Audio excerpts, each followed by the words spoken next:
할렐루야. 오늘도 예배 오신 여러분들을 주의 이름으로 축복하고 환영합니다. 기도하시면서 찬양하겠습니다. 하나님, 하루 동안 노원해 주셔서 우리의 삶 가운데 동행하시고 이 저녁 수요 예배로 하나님 또 기도회로 우리를 불러주셔서 감사합니다. 성령님 이 자리에 함께 역사하셔서 두세 사람이 있는 곳에 함께 하신다고 하신 말씀대로 우리 가운데 말씀으로 함께 해주시고 기도로 우리가 마땅히 구할 바를 간구할 수 있는 은혜를 베풀어 주시옵소서. 하나님, 우리 각자가 하나님 앞에 받은 은혜를 기억하고 하나님 앞에 충성된 일꾼들로 하나님 늘 최선을 다하고 있는 것 주님 보시오니 우리 하나님께서 은혜를 내려주시고 또 하나님 앞에 헌신하고 봉사하는 것이 즐거움으로 할 수 있도록 하나님 축복해 주시옵소서.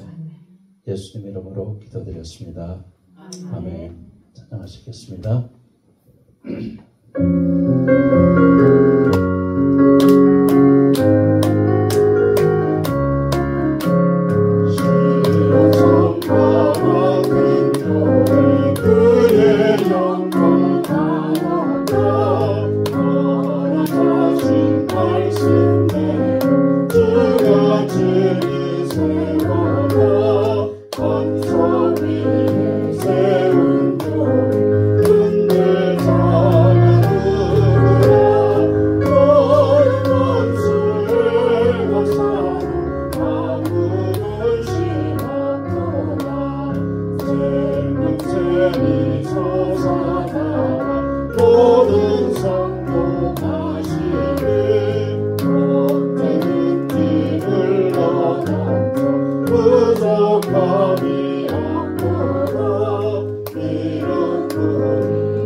하시고 말씀을 봅니다. 이 밤에도 하나님 우리에게 말씀해 주시고 또 말씀을 듣게 하시고 귀를 열어주시고 마음을 열어주시고 그리고 또 우리가 하나님 앞에 올려드릴 기도를 우리 입술을 주장하셔서 하나님 들으시고 응답해 주시는 이 밤이 될 수 있도록 하나님 축복해 주옵소서.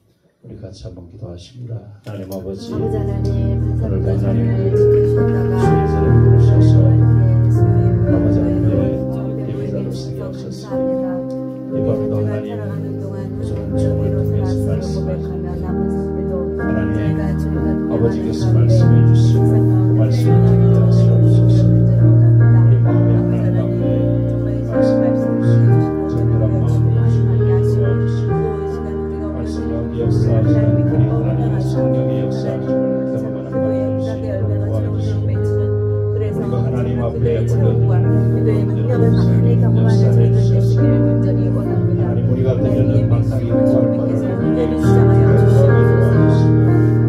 응답하시는 우리 하나님이 이 밤에 성령으로 충만하게 역사하시는 은혜가 있고 하나님 아버지 우리를 다스리시고 우리를 그렇게 축복해 주시옵소서.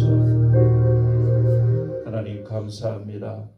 말씀 가운데 거하시는 성령님 임재해 주심을 감사합니다.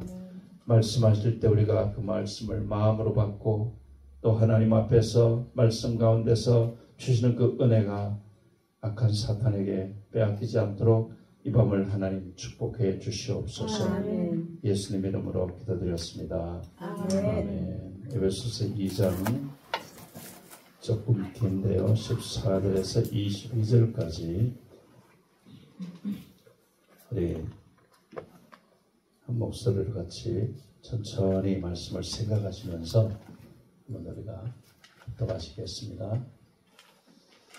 에베소서 2장 14절에서 22절입니다. 그는 우리의 화편이시니라 둘로 하늘을 만드사 중간에 막힌 담을 허시고 원수된 것 곧 의문에 속한 계명의 율법을 자기 육체로 폐하셨으니 이는 이 둘로 자기 안에서 한 세 사람을 지어 화평하게 하시고 또 십자가로 이 둘을 한 몸으로 하나님과 화목하게 하여 하십니다. 원수된 것을 십자가로 소멸하시고 또 오셔서 먼데 있는 너희에게 평안을 전하고 가까운 데 있는 자들에게 평안을 전하셨으니 이는 서로 말미암아 우리 둘이 한 성령 안에서 아버지께 나아감을 얻게 하려 하십니다. 그러므로 이제부터 너희가 외인도 아니요 손도 아니요 오직 성도들과 동일한 시민이요 하나님의 권속이라. 너희는 사도들과 선지자들의 터위에 세우심을 입은 자라. 그리스도 예수께서 친히 모퉁이 돌이 되셨느니라. 그의 안에서 건물마다 서로 연결하여 주 안에서 성전이 되어가고 너희도 성령 안에서 하나님의 거하소서가 되게 하여 예수 안에서 함께 지어져 가느니라. 아멘. 아멘. 우리가 예수를 믿고 그리스도인이 건강한 신앙생활을 하기 위해서는 두 가지 중요한 고백이 필요합니다. 오늘 저는 말씀의 제목을 하나님의 권속인 교회 그렇게 이제 정했는데요. 우리가 하나님 앞에 반드시 고백해야 될 것이 하나님에 대한 우리의 신앙의 고백이죠. 마태복음 16장에 보면 베드로와 예수님이 너희들이 나를 누구라고 하느냐라고 제자들에게 물으셨을 때 저는 그리스도시요 살아계신 하나님의 아들이십니다. 이 고백이 바로 오늘 우리의 고백이 되어야 될 줄로 믿습니다. 신앙생활하는 사람들에게 바로 주는 그리스도시요 살아계신 하나님의 아들이다. 이 고백은 바꾸어 말하면은 우리가 하나님 앞에 올려드리는 하나님을 인정해드리는 고백이기 때문에 모든 신앙의 기초는 바로 여기에서부터 시작이 되어진다라는 것입니다. 이것이 확실하지 않으면은 신앙생활이 그냥 겉돌고 그리고 또 그냥 엉뚱한 곳에 신앙에 초점을 맞추려고 하는 그래서 예배만 열심히 드리면 되는 줄로 착각하고 또 교회 봉사만 열심히 하면 되는 걸로 착각하고 이런 것들을 우리가 다 해야 하지만 그것이 어디에 기초 세워져서 해야 하는 거면 예배도 내가 신앙 고백한 그 신앙 고백 위에서 예배가 드려져야만 합니다. 할렐루야. 아멘. 여러분이 교회를 위해서 봉사하는 것도 내 신앙 고백 위에서 그것이 이루어져야 그것이 진정한 봉사요, 진정한 헌신이다라고 하는 것입니다. 예수님께서 우리에게 바로 보여주신 것도 바로 그런 것입니다. 예수님은 한 번도 하나님에 대해서 불순종하시거나 하나님에 대해서 빗나가신 일이 없죠. 모든 것이. 그래서 아버지의 뜻이라고 하는 것을 예수님은 성경에서 많이 강조하신 것을 우리가 볼 수가 있는 것입니다. 그래서 신앙생활 하면서 하나님이 누구냐? 하나님의 마음을 가장 잘 그려놓은 것이 바로 우리가 탕자의 그 비유라고 하는 것이죠.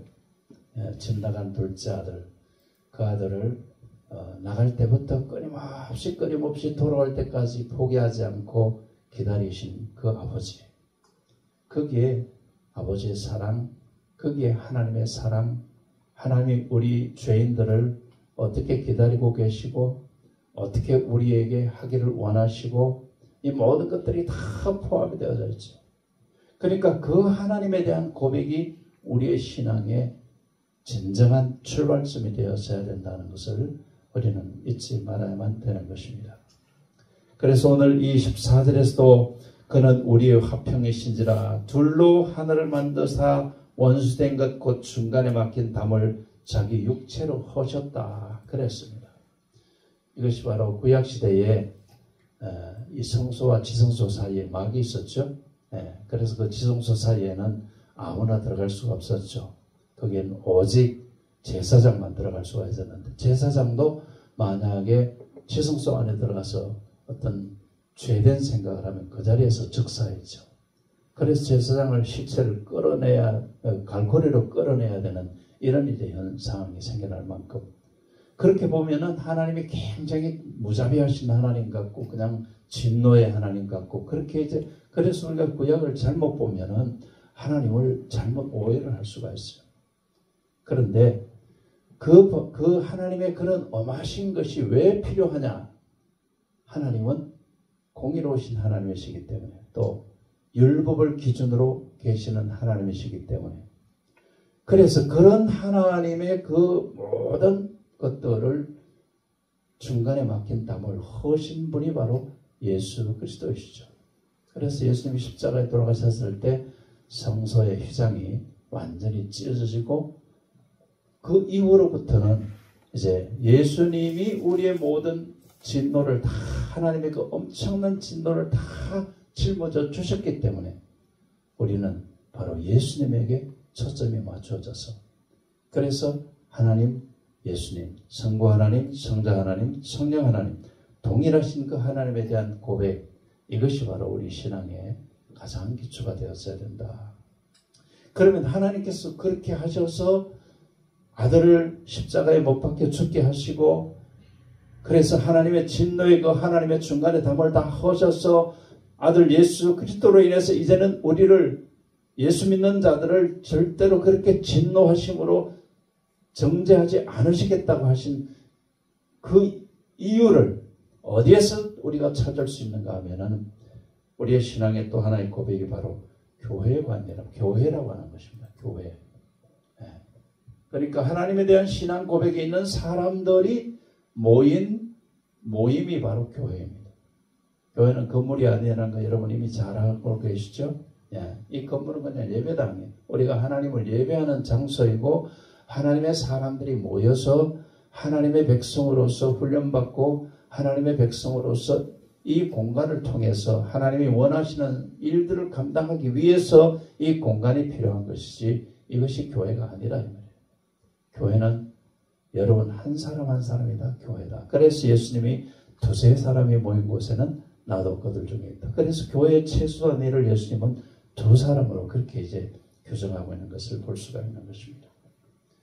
그리고 이 교회는 바로 하나님의 집이라고 말씀하고 있고 성경에는 교회는 바로 그리스도의 생명력이 넘치는 것이 바로 교회다. 그러니까 이 교회라고 하는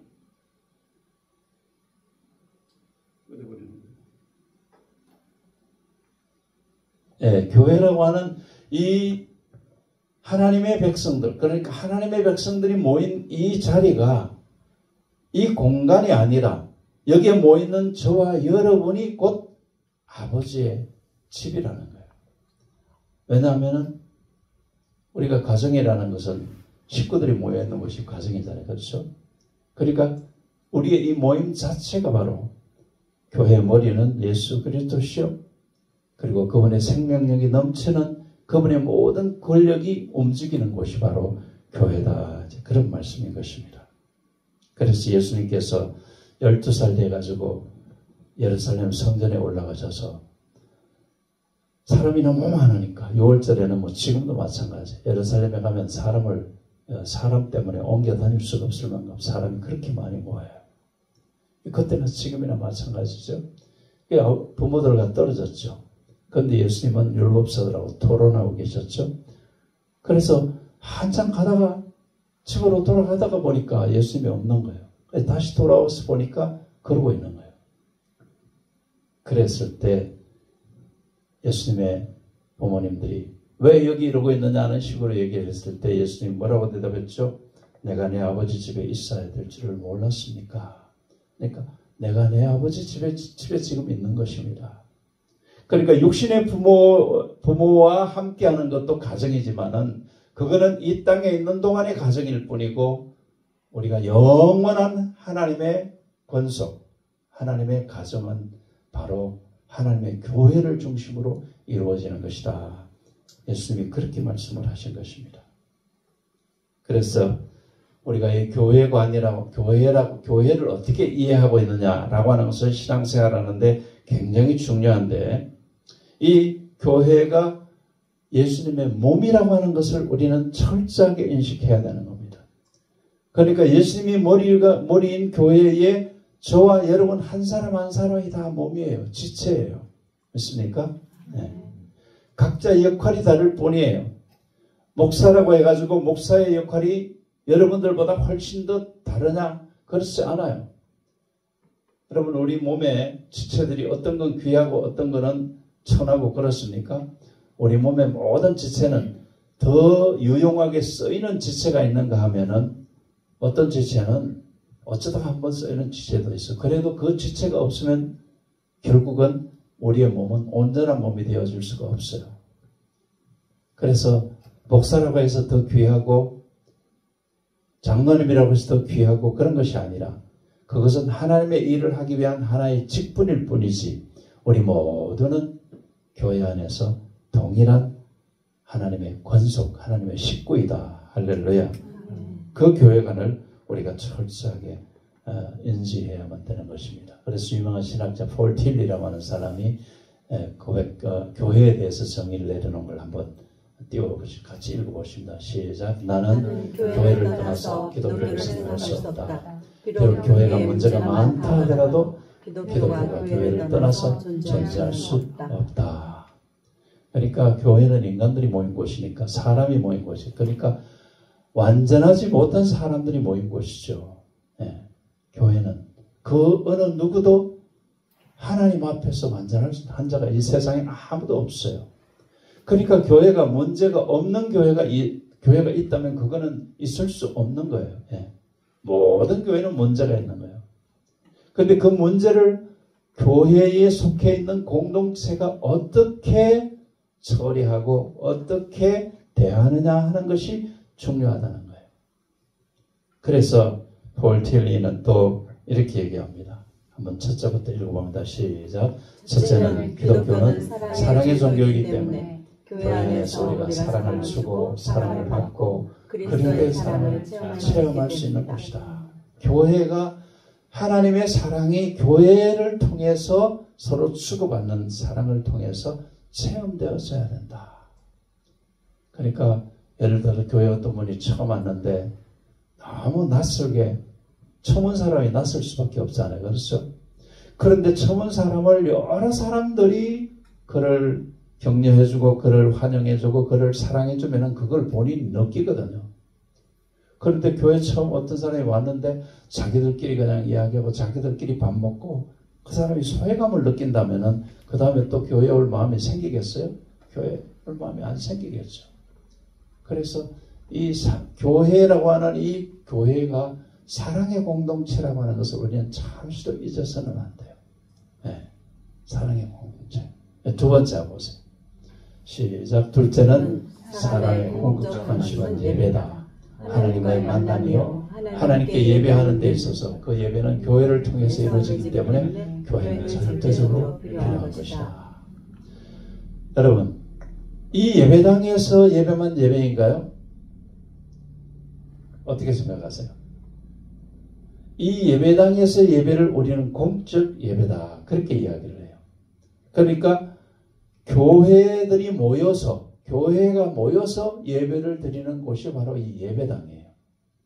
그러면 여러분의 가정도 교회잖아요. 그러면 여러분의 가정에서 가정 예배를 드리는 것도 그것도 동일한 교회가 예배를 드리는 거예요. 두 사람 이상이 드리면 그 교회가 예배를 드리는 거예요.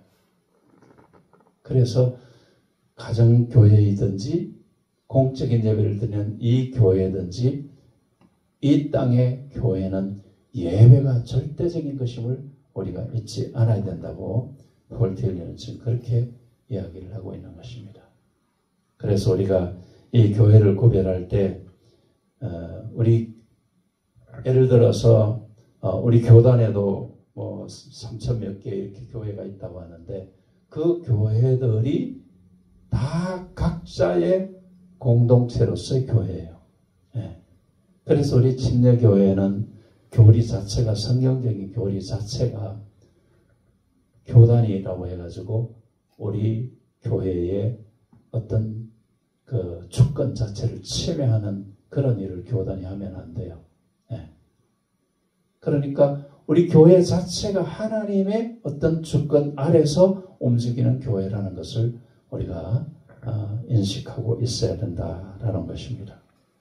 그래서 예배 자체가 하나님과의 만남이 되어져야 되고 또 예배를 통해서 교회가 하나님의 공동체라는 사실을 느끼고 체험하고 그래서 그 예배 속에는 예배 순서가 필요했고 예배 순서가 꼭 우리가 드리는 예배 순서대로 정해진 건 아니에요.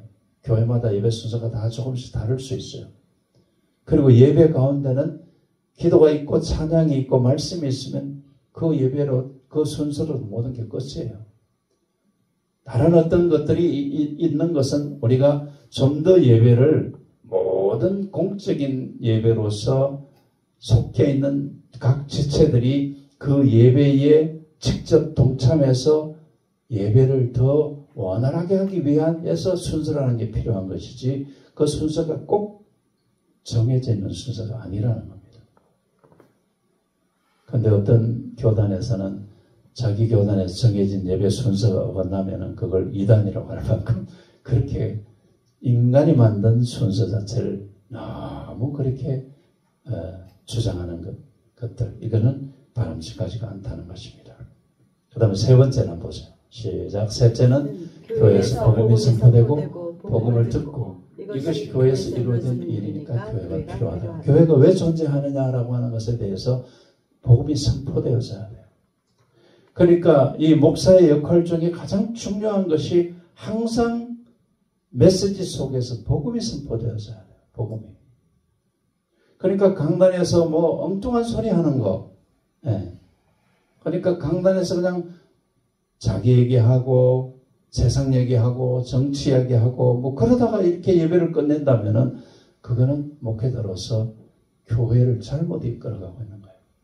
복음이 선포되어지는 것이 교회예요. 그리고 성도들은 복음을 들을 수 있어야 돼요. 언제든지. 그러니까 교회 안에서 이루어지는 가장 핵심이 뭐냐? 복음이에요. 할렐루야. 복음이에요. 그러니까 여러분들이 복음을 듣고 여러분도 또 다른 사람에게 복음을 전하는 것이 바로 교회로서 가장 중요한 역할을 하는 것이다. 마지막 네 번째 보세요. 시작. 넷째는 성경을 바로 해석해 줌으로써 모든 사람들 하여금 바른 신앙을 서로 지도하는 것이 교회이기 때문에 교회가 중요하다. 예. 목회자는 성경을 바로 해석해 주는 역할을 잘 해야만 해요. 예.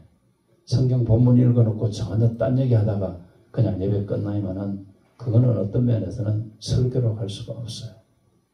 본문을 중심으로 해서 성경을 듣는 성도들이 잘 이해할 수 있도록. 저도 여러분에게 말씀을 전할 때 제가 너무 어려운 말을 해서 여러분들이 잘 이해하지 못하는 말을 경우도 종종 있겠죠. 그건 제 잘못이에요. 네. 그러니까 여러분들이 성경을 바로 해석하는 말씀을 통해서 여러분의 신앙이 단단히 세워져 가는 것이 바로 교회예요.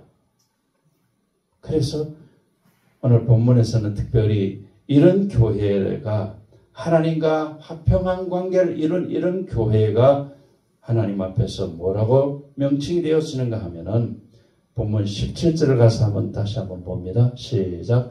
또 오셔서 먼 데 있는 너에게 평안을 전하고 가까운 데 있는 자들에게 평안을 전하셨으니, 여기서 먼 데 가까운 데, 이것은 다른 말로 바꾸면은 유태인, 가까운 곳은 유태인, 먼 데는 이방인, 이렇게 이제 우리가 이해할 수 있어요. 그러니까 이 세상에 사는 모든 사람들에게, 지리적으로도 먼 데 가까운 데일 수 있지만은 하나님의 택한 백성인 유태인과 택함받지 못한 이방인들에게 이르기까지 하나님은 평안을 주시기 위해서 예수님을 이 땅에 보내신 거예요. 할렐루야.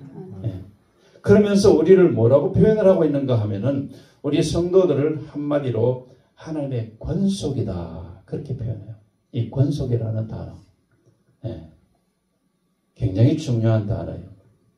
오이코스라고 하는 말인데 이 말은 집이라는 말이에요. 집. 네.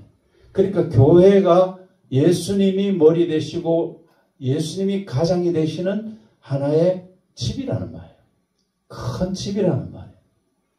그래서 이제 우리가 교회를 크게 이제 교회론에서 나누면은 이제 지역교회, 우주적 교회, 그렇게 이제 표현을 해요.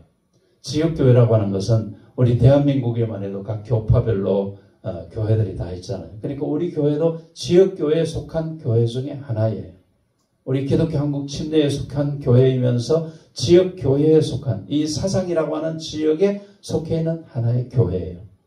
그러니까 우리 교회가 해야 될 사명은 바로 이 사상이라고 하는 이곳에서 예수 그리스도를 머리로 공동체의 한 집이니까, 한 가정이니까 하나님의 집으로서 이 교회가 사명을 감당하라고 우리를 권속이다. 권속은 한 식구라는 말이죠. 다른 좀 쉬운 말로 하면 한 식구. 네, 우리는 하나님의 식구예요. 할렐루야. 네. 그래서 건물을 얘기하는 것이 아니라는 것은 우리가 뭐 여러 면에서 말씀을 하고 있는 것이죠. 그런데 바로 이 교회의 하나님의 권속으로 이루어진 이 교회는 사탄의 권세가 절대로 타치하지 못하도록 하나님이 철저하게 지켜주는 것이 바로 이 교회예요. 할렐루야. 그래서 여러분들이 이 교회는 그 어느 누구도 파괴하는 자가 있으면은 그거는 하나님이 절대 용납하지 않는다는 걸 기억하셔야 돼요. 교회를 파괴하는 것은 하나님의 일을 파괴하는 거예요. 이해가 되십니까? 사람이 모인 곳이니까 사람이 실수할 수 있고 사람이 여러 가지로 문제를 일으킬 수 있지만은, 그러나 그것이 사랑이라는 것으로 모든 성도들이 사랑이라는 것으로 이해도 해주고 받아들이기도 해주고 또 화해를 이루기도 하고, 이렇게 해서 하나님 안에서 이루어져 가야지. 그것이 교회를 파괴하는 데까지 가면은 그거는 이미 하나님이 원치 않는 교회 모습을 잃어버린 것이다, 그런 말입니다. 그래서 로마서 8장에서 사도 바울이 특별히 하나님의 이 교회에 대해서 뭐라고 말합니까? 같이 읽어봅니다. 시작. 누가 우리를 그리스도의 삶에서 끊으려 환난, 공고, 핍박, 기근, 적신, 칼, 아무것도 우리를 그리스도의 삶에서 끊을 수 없습니다. 우리는 하나님의 그 엄청난, 그러니까 인간의 모든 죄를 용서해 주신, 그리고 받아들여 주시고, 그래서 기뻐하시고 하늘의 잔치를 베풀어 주시고 우리에게 금가르치를 끼워 주셔서 하나님의 권위를 우리에게 입혀 주시고 새 옷을 입혀 주시는 그 하나님의 사랑, 거기에 우리가 이미 들어와 있는 자들이에요. 그래서 하나님은 절대로 이 세상의 환난, 핍박, 기근, 적신, 칼, 아무것도 우리를 그 사랑에서 끊지 못하도록 하나님은 이미 철저하게 우리를 그렇게 교회의 권속으로 하나님이 인쳐주셨다. 그러면 우리가 하나님의 권속인 교회로 건강하게 세워지려면 또 몇 가지 필요한 게 있어요. 네. 첫 번째 같이 읽습니다. 시작. 서로 간에 담을 물어야 된다. 네. 여기서 이제 교회가 건강한 모습으로 서가는데 방해되는 것이 성도들끼리 너무 담을 쳐서는 안 된다는 거예요. 같은 교회 안에 지체로 있으면서 담이 있어서는 안 된다는 거예요. 그러니까 우리 인간에게 가장 허물기 어려운 것이 바로 담이죠. 하나님은 죄라는 담을 허물어 주셔서 하나님과 우리가 한 가족이 되도록 만들어 주셨잖아요. 그런데 그런 용서를 받고 그런 은혜를 입은 사람들이 모인 교회 안에서 뭔가 보이지 않는 담들이 자꾸 쳐진다는 뭐 지역적인 담, 그게 바로 고린도 교회가 그랬죠. 바울파, 아볼로파 뭐 이래갖고 교회 안에 그런 담이 절대로 있어서는 안 된다고 하는 것입니다. 교회는 오직 예수 그리스도 안에서 하나가 되어져야 된다. 그래서 절대로 우리는 그런 어떤 담이라고 생각되는 것이 있으면 그것을 과감하게 허물어버리는 그런 교회의 지체가 되어져야 된다라고 하는 것입니다. 두 번째는 같이 읽습니다. 시작. 그리스도를 모퉁이 돌로 함께 세워서 갑니다. 여러분 건물이 세워진 모퉁이 돌이 있잖아요. 그 모퉁이 돌이 그 건물의 기초, 모든 것의 기초에 그렇죠? 네, 그 건물이. 그러니까 이 교회는 예수 그리스도가 모퉁이 돌이에요. 그러니까 모든 초점이 누구에게 맞추어져야 되는가 하면은 예수 그리스도에게 맞추어져야 돼요. 20절에서 22절까지 한번 다시 우리가 봅니다. 20절 보시면은 너희는 사도들과 선지자들의 터위에 세심을 입은 자라. 이 말이 무슨 말이에요? 사도 선지자들이니까 구약시대에서부터 이미 하나님의 예언적인 것을 통해서 그 터 위에 우리의 신앙이 이어진 것이기 때문에 우리의 신앙은 내부터 시작된 게 아니라는 거예요. 그 터 위에서 이어져 오는 것이다.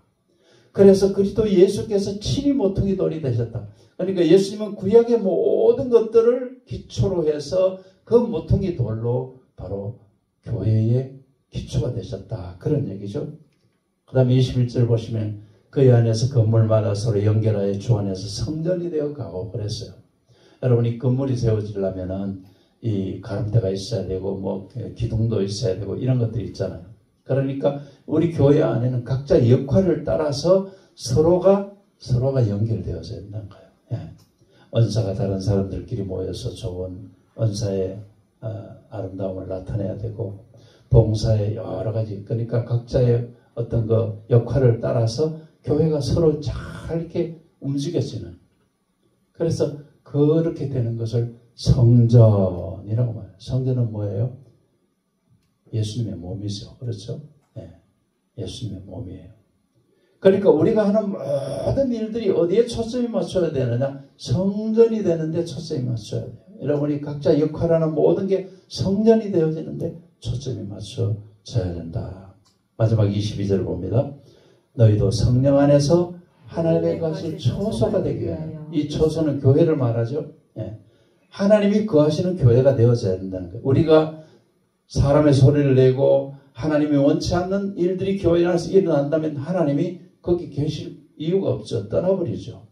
예루살렘 성전이 그렇게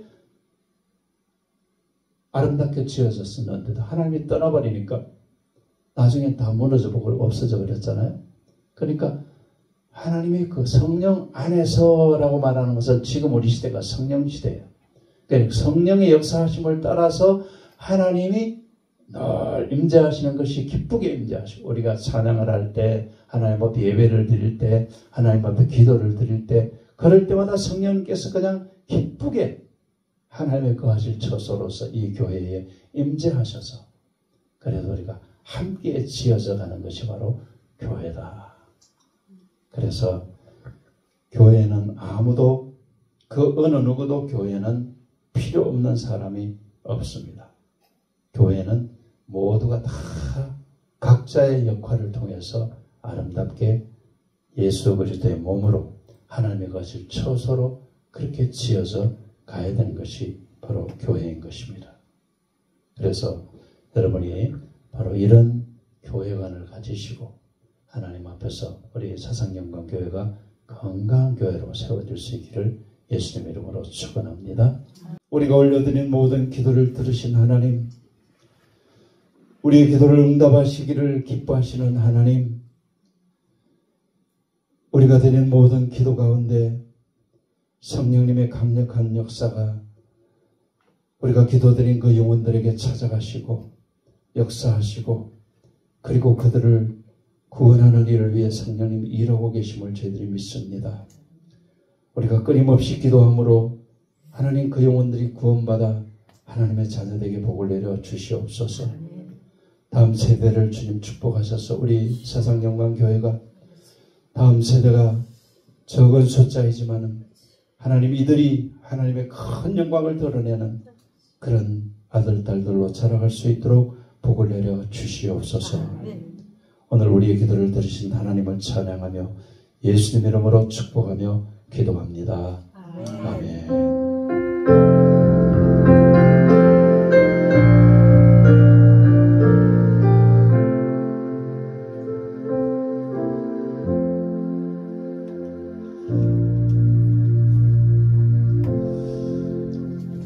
우리의 기도를 들으신 하나님을 찬양합니다. 영광의 박수로